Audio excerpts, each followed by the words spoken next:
श्री ओम नमः सिद्धेभ्यः। सर्वमंगलमांगल्यं सर्वकल्याणकारकं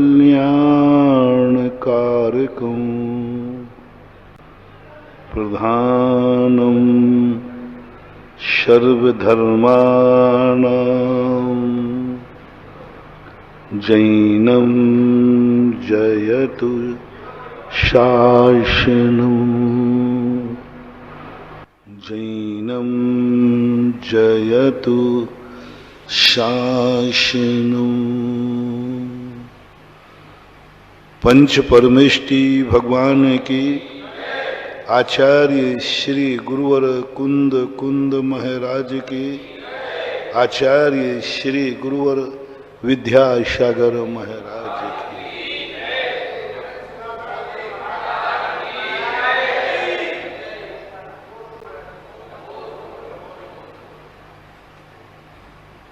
प्रसंग चल रहा है, उस दुख से हमें मुक्त होना है जो दुख है ही नहीं।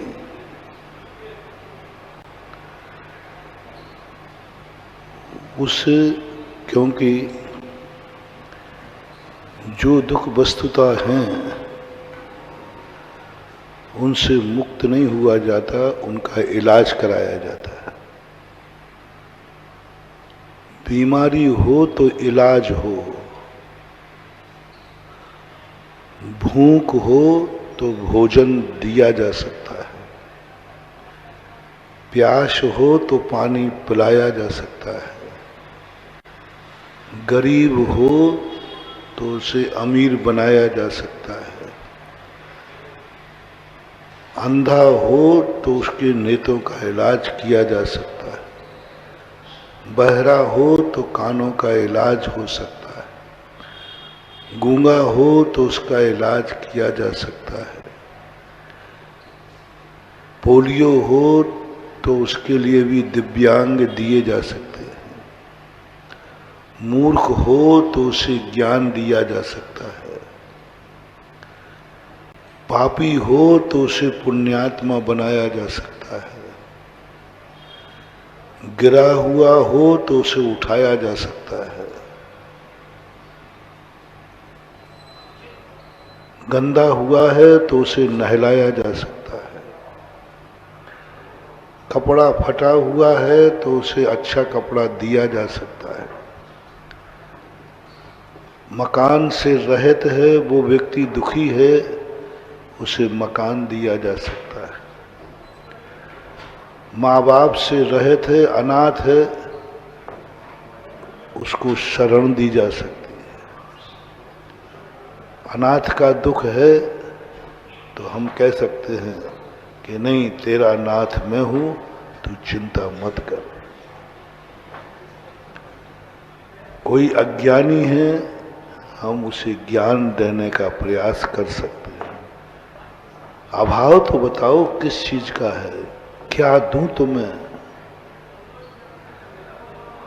क्या नहीं है तुम्हारे पास जिससे तुम दुखी हो। पहले ये लिस्ट बनाओ, क्या नहीं है जो तुम आज दुखी नजर आ रहे हो। जब देखो जब तुम दुखी नजर आते हो, जब देखो जब तुम्हारी नींद हराम होती है, जब देखो जब तुम टेंशन में दिखते हो, आखिर क्या कमी है तुम्हारे पास, क्या कमी। एक दिन बना लो उसकी लिस्ट। जब तुम्हें कमी का अभाव हो कि मेरे पास इस चीज की कमी है इसलिए मैं दुखी हूं, तब भी मैं कहता हूं कमी का दुख उठाने की अपेक्षा जो है उसका सुख ले लो ना। जो नहीं है उससे तुम दुखी हो, जो है उसका सुख नहीं उठा रहे हो। कितनी मूर्खता है अपन लोगों की। जो हमारे पास नहीं है हमें भारी दुख है कि हमारे पास से नहीं है। हमारे पास मर्सिडीज गाड़ी नहीं है। अरे मर्सिडीज नहीं है, वैन तो है, तो वैन का आनंद ले ले रहे, मर्सिडीज तो जब होगा तब होगा। कितनी मूर्खता है। जो हमारे पास नहीं हम उससे टेंशन में, हमारे पास मर्सिडीज गाड़ी नहीं। अरे साइकिल तो है, साइकिल का आनंद ले ले। बस यही सबसे बड़ी चूक हमारी हो रही है। हम दो बातों से दुखी हैं। एक तो सब कुछ हमारे पास है, फिर भी हम टेंशन में, दुख है। अब ऐसे व्यक्ति को क्या दूं? धन, वो कहता मेरे पास तो है। मकान नहीं महाराज, बहुत बड़ी हवेली है। रोटी चाहिए, अरे महाराज हमारे रोटी की कमी, हमारे यहां तो खूब अन्न है खाने को। दवाई भरा, नहीं नहीं हम तो स्वस्थ है, कोई दवाई की जरूरत नहीं। जितनी चीजें चाहिए उन सब चीजें तेरे पास है, फिर भी व्यक्ति दुखी है। क्या कर? दूसरा व्यक्ति वो दुखी है जिसके पास जो नहीं है उसके लिए दुख मना रहा है, जो है उसका सुख उसे नहीं मिल रहा है। सब तरफ देख लेना आप लोग, दाम बिना निर्धन दुखी, तृष्णा वन बस धनवान। अरे महाराज मेरे पास कुछ नहीं है क्या वो बताओ? महाराज सब लुट गया, पूरा परिवार कोरोना में मर गया, अब तो दुखी हूं। नहीं, तू तो अभी जिंदा है ना। सब मर गए लेकिन तू तो जिंदा है, जिंदे का आनंद ले। तू क्यों मर रहा है? मर गए ना सब, तू तो जिंदा है। महाराज मेरे पास कुछ नहीं बचा, सब लुट गए। सब नहीं लुट सकते इस दुनिया में, सब नहीं लुट सकते। सब कुछ तो नहीं लुटा है। एक बार लालू के यहां किसी ने शिकायत की, साहब आपके राज्य में मैं लुट गया, सब लूट लिया, सब कुछ लुट गया, कुछ नहीं बचा, जाने को टिकट भी नहीं बचे, कुछ नहीं बचा, कपड़े भी उतरवा लिए, वहां अंडरवियर बनियान बचा है। लालू गजब की चीज था, है अभी भी है, लेकिन उस समय मंत्री था। और उसने कहा तुम झूठ बोल रहे हो, मेरे राज्य में लुट नहीं सकते आप। साहब आपके राज्य, बोले बिल्कुल झूठ बोल रहे हैं, वे चोर मेरे राज्य के नहीं हो सकते, कोई बाहरी चोर होंगे। बोले साहब आप ऐसा क्यों बोल रहे हो? बोले मेरे यहां का चोर होता तो अंडरवियर बनियान कैसे बच गया है? क्योंकि मेरे यहां का चोर तो अंडरवियर बनियान उतरवा लेता। ऐसे ही मैं दावे के साथ कहता हूं, इस दुनिया में जो भी व्यक्ति है वो पूर्णतः कंगाल नहीं हो सकता। पूरे कंगाल का जन्म मनुष्य में होता ही नहीं है। मनुष्य जन्मते ही करोड़ों का होता है, और यदि मार्केट मूल्य लगाया जाए तो कोई मूल्यांकन नहीं होता। तुम कहते मेरा सब कुछ लुट गया, सब बर्बाद हो गया, अभी तुम जिंदा हो, तुम्हारी कीमत कितनी है? तुम कितने में मरने को तैयार हो? कितने में मरोगे? ये पैसा पकड़ो और मरो। अब महाराज जी मर करके पैसे का क्या करूंगा? अरे तुम ही कह रहे हो मैं तो कुछ नहीं। अनमोल चीज तू बैठा है, अनमोल शक्ति में बैठा हूं, मैं जिंदा हूं ना। कौन हो गया? सब सहारे छूट गए, सब मर गए, लेकिन मैं जिंदा हूं। और तुम भी कम हो ना। एक मनुष्य करोड़ों की कीमत का है। बोलो ये आंखें कितने रुपया में दे दोगे? कितने में बिकेंगी तुम्हारी आंखें बेचो तो बाजार में? डॉक्टर साहब पीछे कोई अंधा व्यक्ति 2 आंखें बेचे तो कितने में ले लेगा?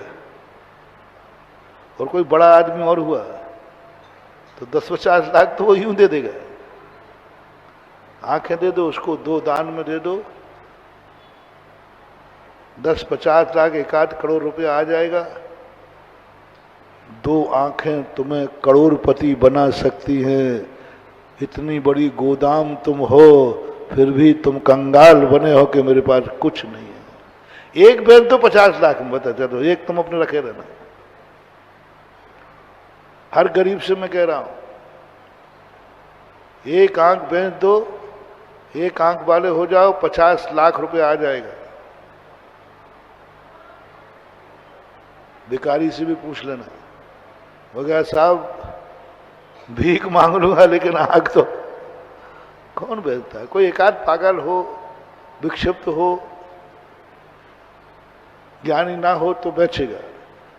कितनी गरीबी में जीवन बितारेगा, जिंदा में वो अपनी आंख बेचने वाला नहीं। पेट के अंदर 2 किडनियां हैं, एक किडनी कितने की? 50-50, 60-60 लाख की हो जाएगी कि नहीं? 2 किडनी है। काहे की गरीबी? एक बेच दो ना, 50 लाख, 50 लाख। थोड़ा बहुत लोभ नहीं दे रहा हूं, क्या चीज है? व्यक्ति कहता है मैं गरीब होकर जिंदगी व्यतीत कर लूंगा। 99%, 1% की बात नहीं कर रहा हूं, 99% यही कहेंगे मैं गरीबी से जीवन बिता दूंगा, लेकिन किडनी निकाल के तो नहीं बेचूंगा। कोई अपनों को देना पड़े वो बात, उसमें भी बहुत मुश्किल होता है।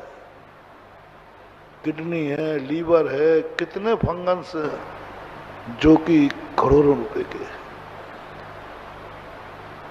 इनको बेचना नहीं। हमारे देश में महात्मा गांधी जब मरे, उनकी डेड बॉडी के लिए खरबों अरबों मिलियन देने के लिए तैयार थे कि इनकी खोपड़ी मुझे दे दो, बस इतनी निकाल कर दो। अमेरिका ने तो कह दिया जो तुम पैसा मांगो वो दे दूंगा, मैं सारा कर्जा माफ कर दूंगा, जो आज तक लेना है वो हम सब माफ करते हैं, बस गांधी जी की इतनी खोपड़ी दे दो बस मुझे। मरने के बाद मांगा। भारतीय जनता ने कह दिया नहीं, जिस खोपड़ी में उन्होंने आजाद किया है उस खोपड़ी को हम पैसों में नहीं बेचेंगे। जिंदा में काटने की तो बात छोड़ो, हम मुर्दे की भी नहीं काटेंगे। काटना तो पड़ता कि नहीं काट। क्यों मांग रहे थे वो? मैं ये देखना चाहता इसके मन में कौन सा दिमाग डेवलप है जिसने जिंदगी में कभी शस्त्र नहीं उठाया और 100 साल की गुलामियत को आजादी में बदल दिया बिना शस्त्र के। गांधी जी ने अपनी जिंदगी में कभी शस्त्र, लाठी भी वो चलाई, वो मारने के लिए नहीं थी। वो तो अंग्रेज उनको मारते थे तो वो गिर जाते थे तो लाठी से पकड़ करके उठ जाते थे। वो भी उठने के लिए थी, मारने के लिए नहीं थी। उनकी खोपड़ी। समझो अपनी कीमत, समझो अपनी कीमत क्या है और अपने जिंदा रहने की कीमत क्या है। अनमोल हो तुम, तुम्हारा शरीर अनमोल है, तुम्हारा वक्त अनमोल है, एक एक समय अनमोल है। एक समय में, एक मिनट में कितना कुछ कर सकते हैं। तुम अपने आप को अनमोल मान लोगे, तुम्हारे पास कुछ भी नहीं होगा तो भी तुम्हारे चेहरे पर मुस्कान रहेगी जैसे हमारे चेहरे पर। हम साधुओं को बहुत मुश्किल में, टेंशन में देख पाओगे। अच्छा, ये व्यक्ति बताया मुझे कोई जो हमें कभी ऐसे देखा,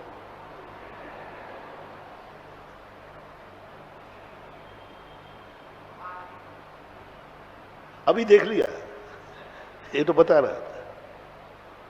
क्यों नहीं होते थे? क्या हमें दुख नहीं होता?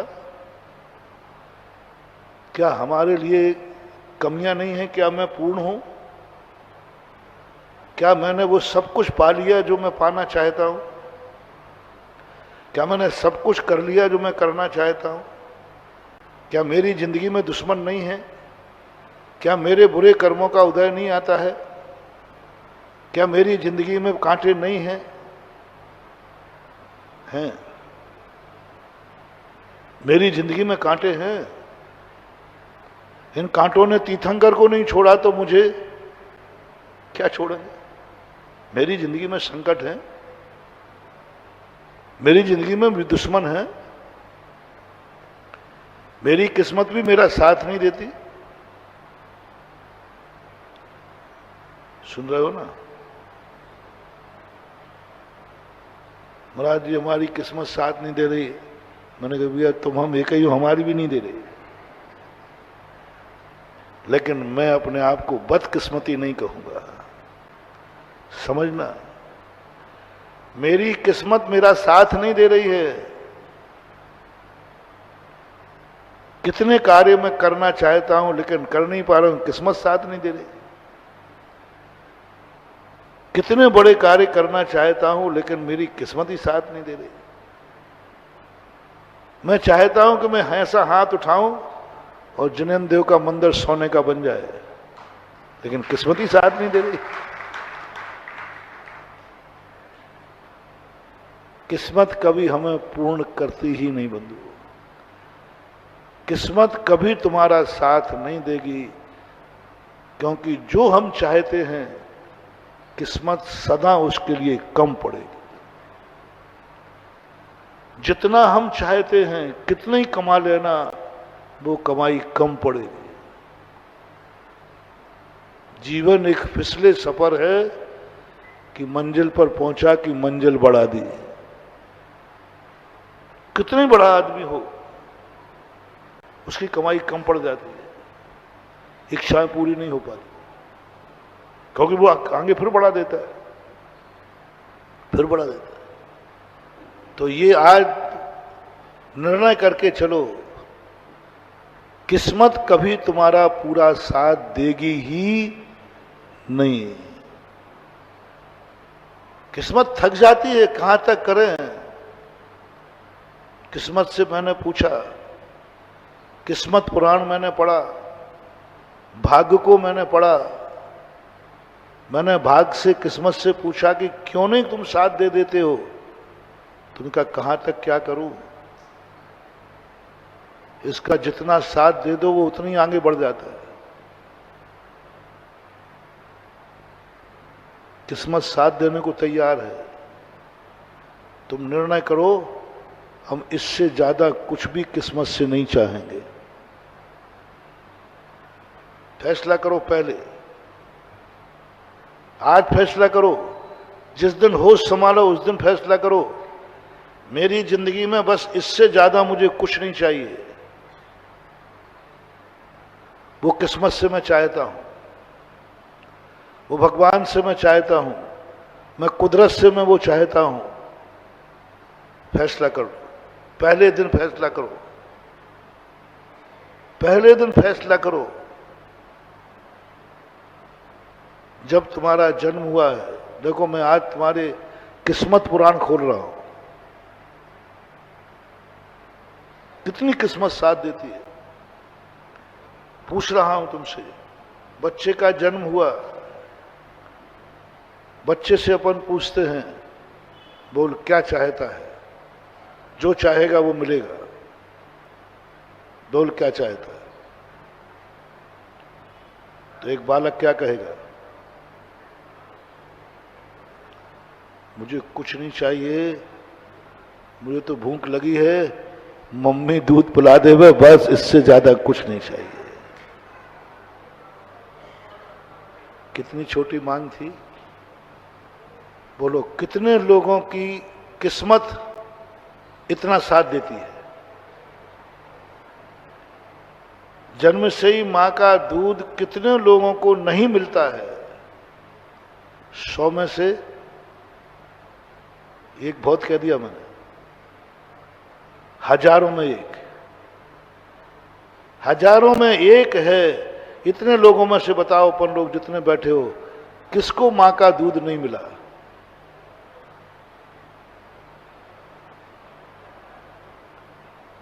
आप लोगों,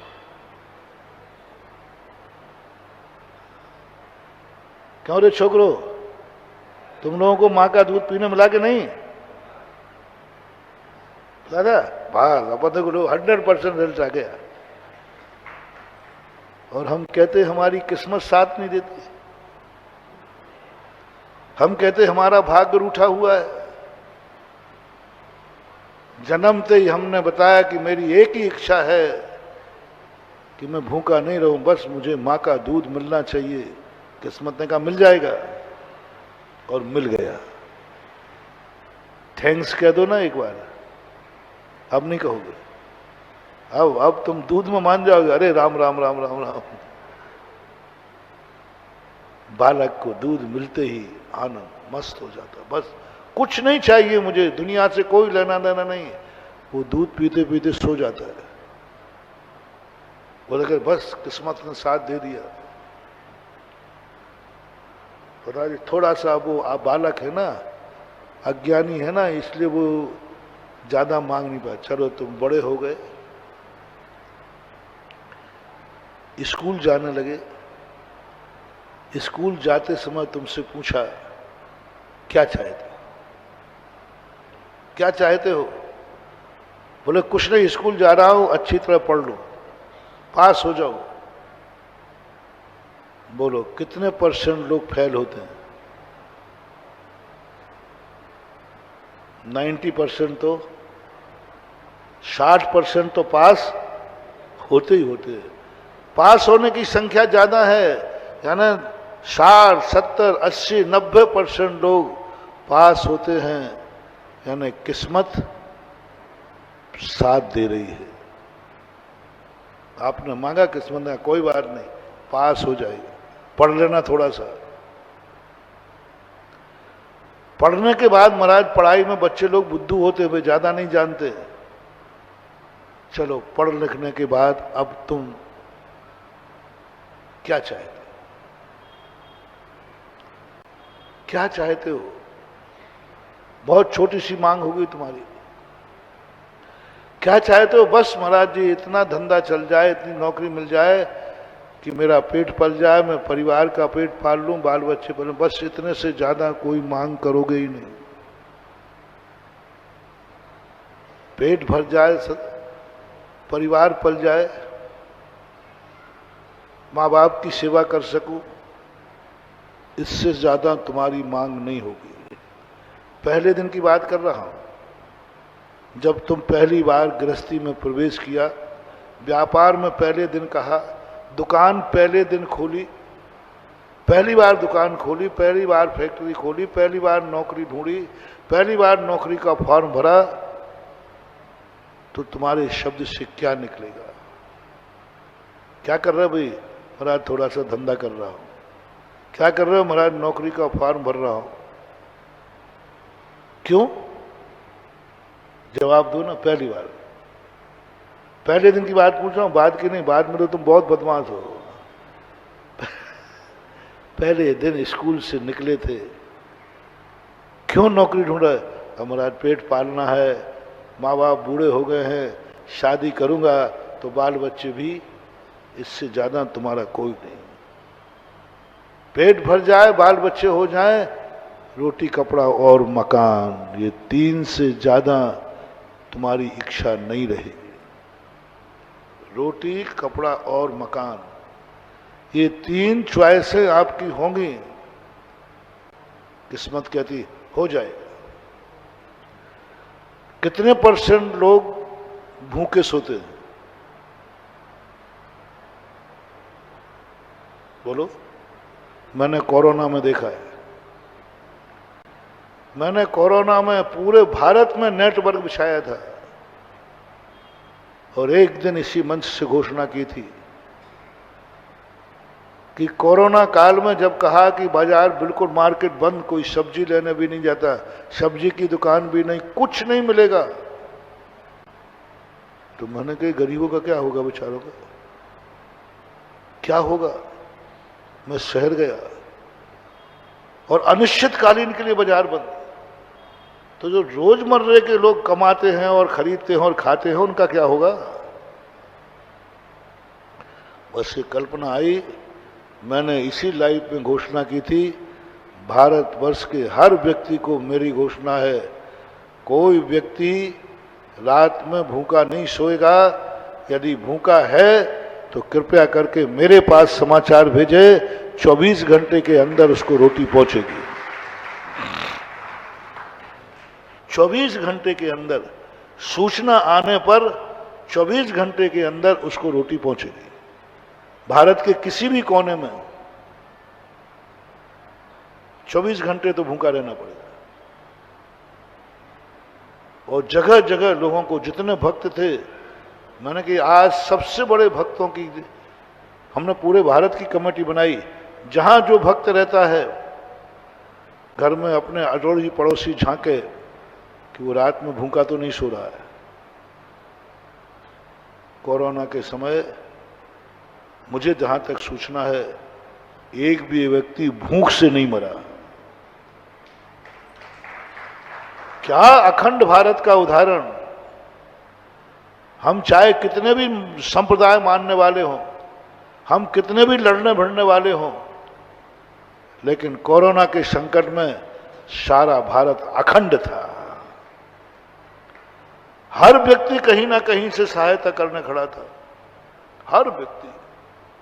हर व्यक्ति ने भंडारे खोल दिए। लोगों ने मेरे से कहा, महाराज जी जो भी खर्चा है, किसी को भूखे मत सोने देना। कोई भूखा है उसके लिए जो खर्चा है वो सब मेरी तरफ। पैकेट बनाए गए जिसमें पूरा सामान था, तेल, कंघी, साबुन, रोटी, पानी, साल, सब्जी, सब जो कुछ होता है खाने का, पैकेट बनाए। लोगों में बहुत, उस दिन मुझे भारत पे गर्व हुआ था। हमारे भारतवासी कितने भी लड़ें, कितने भी संप्रदाय हैं, कोरोना में व्यक्ति ने कोई ध्यान नहीं दिया कि ये जैन है कि हिंदू है कि मुसलमान है। बस एक ही बात है, भूखा है, हमें इसको रोटी देना है, बस। और दिया। करोड़ों रुपए का अन्न वितरण किया, करोड़ों रुपए का, गिनती नहीं है कितना हुआ। देने वाले इतने थे कि लेने वाले कम पड़ गए। एक एक व्यक्ति गरीब देखते, एक नहीं 4-4 लोग उसको देने पहुंच जाते। वो भी पैकेट ले आया, वो भी पैकेट लगाया, बस सूचना मिले वो दौड़ते थे। बंधुओं, संकट में ही समझा जाता है कि हमारा है कि नहीं। अच्छे दिनों में तो दुनिया साथ दे देती है, लेकिन बुरे दिनों में साथ दे दे तो साथी समझना। और भारत देश ने बुरे दिनों में साथ दिया। विदेशों में नहीं, विदेशों में जिसको कोरोना था एक ही इलाज था, मारो। चाइना में कितने लोग मारे गए, मारो, तुरंत मारो। एक ही तरीका था, थोड़ी किसी को खांसी हुई, थोड़ी सर्दी हुई, तुरंत उसका एक ही सरकार ने क्या घोषणा कर दी, मारो। और भारत ने क्या घोषणा करी, जिसको जो कोरोना है, तकलीफ है, जैसे बने उसे बचाओ। हमारे यहाँ किसी डॉक्टर ने कोरोना वाले को मारा नहीं है, मर गया वो बात अलग है। विदेशों में देखो कितने मारे गए, लाखों करोड़ों को मार दिया गया। इलाज की अपेक्षा मारना ठीक था। तो हमारे भारत की ये महानता है। महानुभाव, किस्मत हमारा साथ दे रही है। कोरोना जैसे व्यक्तियों के समय भारत का एक व्यक्ति भूखा नहीं सो पाया। इसका अर्थ है किस्मत ने इतना तो साथ दिया कि पेट दिया है तो रोटी भी देगा। इसलिए उतनी ही इच्छाएं करो जिससे किस्मत को आनंद आए। इसने मांगा, मैंने दे दिया। और किस्मत यदि प्रसन्न रखा तुमने, जैनाचार्यों ने किस्मत को प्रसन्न रखने का बहुत बड़ा मंत्र दिया। नमोकार मंत्र से भी बड़ा है, बहुत बड़ा है किस्मत को खुश रखने का। मैंने सोचा था कि ये नमोकार मंत्र ही सबसे बड़ा है, इससे बड़ा एक और है, बहुत बड़ा मंत्र है जिसमें तुम्हारी किस्मत को खुश करना है। बस किस्मत का आभार मानना है, किस्मत को थैंक्स कहना है और कुछ नहीं करना। जैसे ही तुम कहोगे हे किस्मत, हे भाग्य, मैं तुझा आभार मानता हूं, बस किस्मत तुम्हारी जिंदगी के अंतिम श्वास तक साथ नहीं छोड़ेगी। एक बार आभार कहना, छोड़ेगी नहीं, बस तुम एक बार आभार करो। तुम तो दिन भर किस्मत को कोसते हो, किस्मत को कोसते रहते हो, उपकारी को कोसते रहते हो। 90.99% लोग अपनी किस्मत को कोसते हैं क्योंकि इच्छाएं पूरी नहीं रह रही, इच्छाएं पूरी नहीं हो रही। लोग भगवान को कोसते हैं, महाराजों को खोजते हैं, मां बाप को कोसते हैं, गार्जियन को कोसते हैं। क्या दिया है?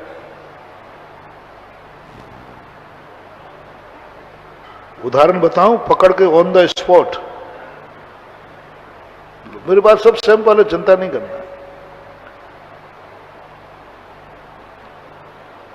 दोनों में कभी मियां बीवी में नोक झोंक होती है कि नहीं होती? होती, वो तो होगी, वो तो चिंता नहीं। कितने % लोग पत्नी को एक जवाब देते हैं, तेरे बाप ने कौन सी जन्नत दे दी? क्या दे दिया? क्या दे दिया? कौन सी जन्नत दे दी? कौन सी वसीयत दे दी? वो तो मेरी किस्मत फूटी थी कि तू मेरे गले पड़ गई। मेरी तो ऐसे स्थान पर शादी होने वाली थी, वो मैं फैंसी ड्रेस कर रहा हूं, ओरिजिनल तो तुम लोग हो। मैं तो सुनी सुनाई कर रहा हूं। मैं तो कभी ये सुना जाती, महाराज हमारे हर माँ बाप को, मेरे मम्मी पापा को सदा कोसते हैं। ये जब भी थोड़ा कुछ हुआ हमारे माँ बाप को कोसते, मुझे कोसते हैं। क्या दिया तेरे बाप ने?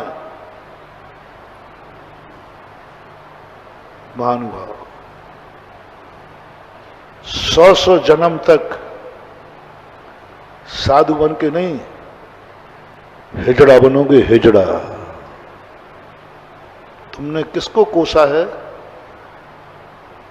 100 जन्म तक हिजड़ा बनोगे, हिजड़ा।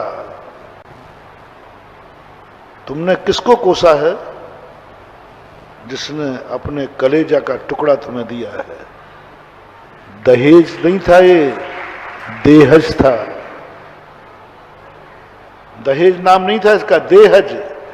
दहेज से जो उत्पन्न की हुई कन्या है वही तुझे दे दी, इससे बड़ा और क्या होता है? लेकिन देहज में तुमने क्या किया? दा की एक ही मात्रा काय में लगा दी, हा पे लगा दी तो हाय हाय हो गया। मूलता देहज। अपने कलेजे के टुकड़े को तुम्हारे घर में अकेली भेज दिया। अरे नारी को कभी दुनिया में कोई अकेला नहीं छोड़ता, अकेले नहीं भेजता। 25 साल से उसने अपनी बिटिया को कहीं अकेले नहीं भेजा, किसी के पास नहीं भेजा। और तेरे ऊपर कितना विश्वास किया कि अकेली बिटिया को अनजाने घर में अनजाने व्यक्ति के साथ में अकेली भेज दिया। बोलो, अकेली आती है कि दो चार और आती है? एक आध दिन की बात अलग है, शादी के बाद माँ भी साथ आती है, पिता भी साथ आता है, कौन आता है? अकेली एक बिटिया कलेजे के टुकड़े को अनजाने घर में भेज दिया अकेले। कितना बड़ा विश्वास, कितनी बड़ी आस्था, कितना विश्वास। जाओ ले जाओ, मुझे विश्वास है। यही तो रामचंद्र जी को दुख था। जब विदेही का अपहरण हुआ, रामचंद्र जी रो पड़े, लक्ष्मण तो रो ही रहा था, सुग्रीव हनुमान आदि सब बैठे थे। सीता का नाम लेते रामचंद्र रो पड़ते थे। तो रामचंद्र जी बोले, आप लोग ये मत समझना कि मैं जोरू का गुलाम हूं, आप लोग ये मत समझना कि मैं स्त्री के बिना जी नहीं पा रहा हूं। मालूम मुझे आंसू क्यों आ रहे हैं? क्या गजब की बात महानुभाव, मुझे आंसू सीता की याद आ रही है? नहीं, मुझे कोई सीता की याद नहीं आ रही। फिर क्यों रो रहे हो? मुझे सीता याद नहीं आ रही है, मुझे हमारे ससुर जनक याद आ रहे हैं, भेजते समय जो उन्होंने कहा था, राम मैंने इस बेटी को नाजों से पाला है, आज तक इस बिटिया पर कोई आंख नहीं उठा पाया, उंगली नहीं उठा पाया।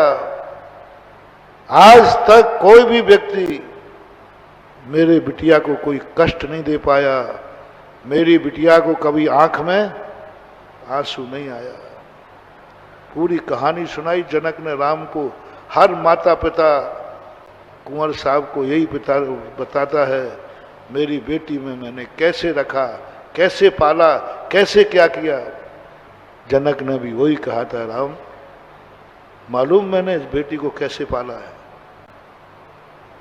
बस जैसे मैंने पाला है, आज के बाद ये उत्तरदायित्व मैं आपको सौंपता हूं। मेरी बेटे की आंख में कभी आंसू नहीं आया।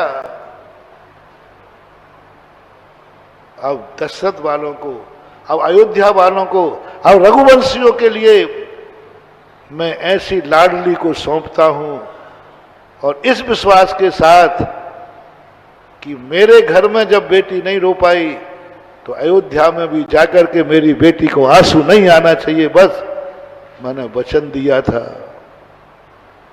पिताजी की साक्षी में, ससुर के पैर छू के दिया था। आप चिंता न करें, आपकी बेटी को हम प्राणों से प्यारा रखेंगे। आप चिंता नहीं करें, आपकी बेटी को इससे ज्यादा सुख मिलेगा। बड़ी तीखे आंख खिलाते हो आप लोग, 7 समुद्र पार ले जाएंगे। अरे पता नहीं, शादी के पहले तुम्हारी बातें टेप करके रखना चाहिए रे तुम लोगों को। सुनो रे शादी करने वालों, दोनों लोगों से शादी के पहले जो वार्तालाप होते हुए सब टेप करना चाहिए, सब टेप करना चाहिए। क्या क्या एक दूसरे को देते हो आश्वासन, और जो शादी के बाद माता पिता रोते हैं, उस समय जो तुम लोग संबोधन करते हो ससुराल वाले, ससुर साहब भी कुंवर साहब भी, सब करें, चिंता मत करो, आपकी बेटी को कोई कष्ट नहीं होगा, कुछ नहीं होगा। इतने विश्वास के साथ अकेली बेटी को विदा कर दिया। महानुभाव, कितना बड़ा विश्वास है। किसी कन्या को अपरिचित के हाथ में सौंपना कितनी बड़ी रिस्क है। सौंप दिया विश्वास पर। जनक को मैं क्या जवाब दूंगा? लक्ष्मण, जनक जी ने आके पूछ लिया कि राम मेरी बेटी कहाँ है? यही तुमने वचन दिया था, मर्यादा पुरुषोत्तम हो। और क्या होता है रघुवंशियों का? ये सब कहानी क्या है? प्राण जाए पर प्रण नहीं जाई, रघुकुल रीत। क्या यही कहानी है तुम लोगों की? यही कहानी है रघुवंशियों की? तुम वचन देके आए थे कि हम इसे प्राणों से प्यारा रखेंगे, कोई कभी आंसू नहीं आने देंगे, कोई कष्ट नहीं होने देंगे। यदि आकर के जनक जी ने पूछ लिया तो फिर मैं क्या जवाब दूंगा? बस वो जनक जी के उवाच मेरी आंख में आंसू ला रहे हैं, आंसू ला रहे हैं। बस वो ही घबराहट मुझे है। वो बस इसके लिए जनक ना आ पाए उसके पहले विदेही हमारे पास होना चाहिए सुग्रीव। बस मैं जनक की बेटी को, अपनी पत्नी को नहीं जीत रहा हूं। हमें पत्नी नहीं चाहिए, हमें पत्नी नहीं चाहिए, मुझे जनक की बेटी चाहिए। क्योंकि मैंने वचन पत्नी के बाप को दिया था, पत्नी के बाप को दिया था, और अंत में पत्नी को भी दिया था। चिंता मत करो, माँ बाप को याद मत करो, ससुराल में तुम्हें इतना सुख देंगे कि तुम पीहर भूल जाओगे। लो वरदान, तुम्हारे घर में सबसे पहले तुम्हें एक ही बात ध्यान रखना है, आज के बाद कोई व्यक्ति अपनी ससुराल को कोसेगा नहीं। जन्नत दी थी ये कहेगा नहीं, अन्यथा संसार में सबसे ज्यादा कृतज्ञ कौन है मालूम? अकबर बीरबल की कहानियों में आता है कि एक बार बादशाह ने कहा, बीरबल इस समाज में अपने राज्य में सबसे ज्यादा कृतज्ञ कौन है? जो उपकार कितने करो वो उपकार मानते ही नहीं है, इनकी लिस्ट बनाओ। और जो ऐसे कृतज्ञ हो उन सबको फांसी पे चढ़ा दो। बीरबल ने कहा, हुकुम। जय साहब, बहुत बड़े मैदान में अकबर जी ने फांसी के फंदे लटकवा दिए। दो फांसी के फंदों में थोड़ा सा सोना चांदी जड़ दिया। बोले, राजा साहब एक कृतज्ञ नहीं बचेगा अपने राज्य में। मैंने फंदे तैयार कर लिए हैं, एक बार आप चेक कर लो। जैसे ही चेक करने गए, बोले, बीरबल यहां भी तू रिश्वत खा गया, यहां भी तू स्वार्थी हो गया, लगता है झांसी का पानी पी लिया है।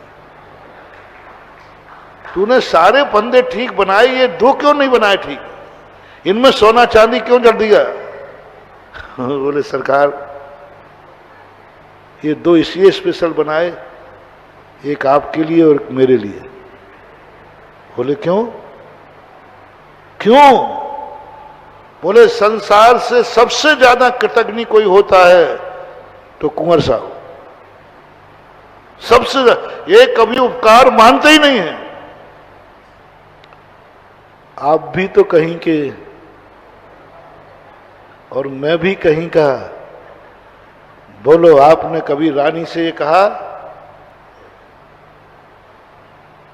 कभी रानी से झगड़ा करके कहा आपने ये कि तुझे मैंने भय किया है, कौन सी जन्नत मांग ली, मेरे कारण तेरे पिताजी का उद्धार हुआ है? बोले, कहा है। तो साहब एक आपके लिए है और एक मेरे लिए, मैंने भी किया है। इस संसार में जितने लोग हैं वो सब किसी ना किसी घर के कुंवर साहब हैं, और जो कुंवर साहब होता है वो कृतज्ञ होता है, और कृतज्ञ होता है तो उसको फांसी लगना चाहिए। राजा साहब ने कहा, बीरबल अभी प्रचार प्रसार तो नहीं किया? हटा सब, हटा सब, या तो चोर चोर। उस कहानी से क्या शिक्षा मिलती है? बहुत बड़ी शिक्षा। जब मैंने वो पढ़ी, आप लोगों को आज कहना चाहता हूं, दोनों उदाहरणों के माध्यम से शिक्षा देना चाहता हूं। एक वो उदाहरण तो साइकिल से हवाई जहाज तक पहुंचा लेकिन उसने थैंक्स नहीं कहा। एक वो जिसको देने के बाद भी कोस रहा है। आपको मैंने एक एग्जाम्पल दिया, बोलो कितने लोग हैं जिन्होंने अपनी पत्नी से झगड़ा होने पर उसके पीहर को न कोसा हो। डरो मत, तो थोड़ा बहुत डायरेक्ट इनडायरेक्ट मुंह से नहीं कहा हो तो मन से कहा हो, नहीं कहना मान लो। नियम करो आज के बाद, हम कभी पत्नी के पीहर को कोसेंगे नहीं, क्योंकि उसने तुमसे कुछ लिया नहीं है, तुम्हें कुछ दिया है। बेटी दी है उसने, एक सदस्य दिया है। और विश्वास के साथ तो देखो क्या विश्वास मान के दिया था कि मेरी बेटी मेरे से ज्यादा सुखी। यदि उसको पता हो कि मेरे पीहर से ज्यादा सुख उसे नहीं मिलेगा तो कुंवारी रख लेगा। क्या मान के देता है यहां से ज्यादा सुखी वहां रहेगी। और तुम विश्वास में खरे नहीं उतरे। रामचंद्र जी के वो वाच ध्यान में रखो। जनक को क्या कहूंगा, जनकपुरी को क्या कहूंगा। विदा करते समय हर आंसू ने कहा था कि राम आपके हाथ में है मेरी बिटिया के आंसू, आप पर मुझे विश्वास है और मैं विश्वास में खरा नहीं उतरा। तो एक आज आप नियम करो, एक दिन तुम यदि यही नियम कर लिया तो सौधर्मिंद्र चक्रवर्ती 96,000 रानियों का मालिक बनेगा। ऐसे ही नहीं मिलते हैं ये। वरदान है जिन्होंने ये कहा है कि नहीं मुझे कभी भी उपकार मेरे जीवन में हुआ है ऐसा और भी उपकार। तुम तो थैंक्स कहने को तैयार ही नहीं हो, आभार मानने को तैयार ही नहीं हो। सब कुछ तुम्हारे ऊपर दुनिया कर रही है लेकिन तुम आभार नहीं मान रहे हो। एक बात जरूर ध्यान रखना महानुभाव, आभार को नहीं भूलना। आभार वो चीज है जब अटकी पर पड़ी हो तब कुछ तुम किसी का सहयोग लेते हो, गिड़गिड़ाते हो, दुख तो दूर हो जाएगा, समस्या का समाधान तो हो जाएगा, लेकिन वो दुख लौट के आ जाएगा, वो संकट लौट के आएगा, वो परेशानी लौट के आएगी, क्योंकि तुमने आभार नहीं माना। जैसे तुम्हारे लिए उदाहरण दिया, यदि तुमने ससुराल का आभार नहीं माना तो एक जन्म बाद फिर वही समस्या आएगी कि आप कुंडली लेकर घूमोगे लेकिन कुंडली नहीं बैठेगी। विवाह करना चाहोगे नहीं होगे, क्योंकि पूर्व भाव का अभिशाप है, तुमने आभार नहीं माना था ससुराल का, उनके माँ बाप का, पत्नी का आभार नहीं माना था, आभार नहीं माना था। एक बहुत अच्छी परंपरा तुम्हारे यहां है, मैंने सुना है, पता नहीं है मुझे। जब बहू प्रवेश करती है तो वहां जब ससुराल से आती है तो कुछ चीज ऐसी बाहर फेंक के आती है, और यहां आती है तो चावलों से कुछ अनाज का भरा हुआ कलश पैर मारती है। वो क्या है मुझे आगे पीछे पूछ मत लेना, नहीं तो मैं बता नहीं पाऊंगा। हाँ, क्योंकि मैंने जितना सुना है कि वो अंदर ससुराल में पहली बार प्रवेश करते ही कुछ अनाज रखते हैं, चावल आदि, उसको लात मारती है, फिर अंदर जाती है। क्या संकेत है? ये संकेत है कि आज के बाद यह परिवार, आपके बाद आपका यह परिवार आपके लिए सब कुछ समर्पित करेगा तो इस घर की मालकिन होगी। सब तेरी जो संपदा है सब तेरे चरणों में समर्पित है। ये जितना वैभव है सब तेरे चरणों की धूल है, तू मालकिन है, सब तेरे दास। और यही स्थिति जब बनती है, आभार मानना। मैंने एक बार कहीं कहा था, आप लोग जब संकट आते हैं तो मंदिर में शांति धारा कराने आ जाते, भगवान के पास आ जाते। मनाही नहीं कर रहा हूं, आना है, आओगे, आते हो। लेकिन अभी संकट आया था तो आपने शांति धारा कराने आते हैं कि नहीं? और संकट दूर हो गया तो फिर महानुभाव, बहुत करुणा करके कह रहा हूं, यदि तुम्हारा संकट शांति धारा से दूर हुआ है तो एक बार और शांति धारा आभार में जरूर करना। पहली शांति धारा मजबूरी की थी, पहली शांति धारा मजबूरी की थी, दूसरी शांति धारा आभार में, हे प्रभु मैं ठीक हो गया और मेरा विश्वास है कि आपकी अब शांति धारा से दूर हुआ है, मैं आज की शांति धारा आभार में करता हूं। पहली शांति धारा का लाभ तो तुम्हें पता है, ठीक हो गए, और आप दूसरी शांति धारा क्यों करा रहे हो? आभार में शांति धारा करने से वो संकट दोबारा लौट के नहीं आता है, क्योंकि तुमने आभार मान लिया। और आभार का नहीं करोगे तो कर्म कहेगा गरज परे कछु और है, गरज सटे कछु और। अटकी थी इसलिए मंदिर चला आया, अटके पे तू भगवान के दरवाजे आ गया तो कौन सी बड़ी बात हो गई। अटके पर तो लोग गधे को भी बाप कह देते हैं, रे तूने तो भगवान को भगवान ही कहा है। तूने तो परेशान, अटके पे किसको कहा है? भगवान को भगवान कहा है। अटके पे तो लोग गधे को भी बाप कह देते हैं। कोई धर्म नहीं है, परेशानी आती तो गधे को बाप कह देते हैं। सही शांति धारा है आभार की, जो तुम्हें कहेगी अब ये संकट लौट के नहीं आएगा, क्योंकि आभार मान लिया। आभार सबसे बड़ा है कर्जा चुकाने का। आभार, प्रभु आभार। सुबह तुम जो मंदिर आते हो ना, वो तुम्हारी अटकी है, मजबूरी है, क्योंकि व्यापार करने जा रहे हो, घर से बाहर जा रहे हो, कमाई करने के लिए जा रहे हो, इसलिए सुबह चले आते हो। चलो भगवान का शुरू करते हैं, सब मंगल होगा। शाम का भगवान का दर्शन मत छोड़ना।